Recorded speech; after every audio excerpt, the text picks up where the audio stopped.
নমস্কার। আপনি কি ব্যবসায়ী?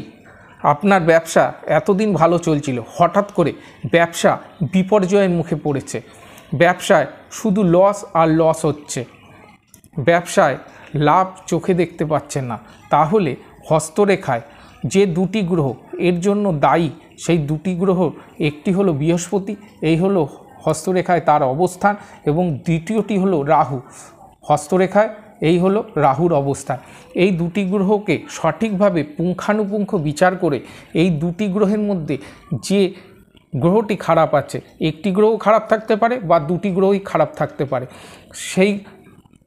সেইভাবে বিচার করে এই দুটি গ্রহের মধ্যে যে গ্রহগুলি খারাপ আছে সেগুলি সঠিক প্রতিকার প্রতিবিধান করলে আপনার যে ব্যবসায় যে বিপর্যয় হচ্ছে, লস হচ্ছে, তার থেকে আপনারা রেহাই পাবেন এবং ব্যবসায় সুদিন আসবেই।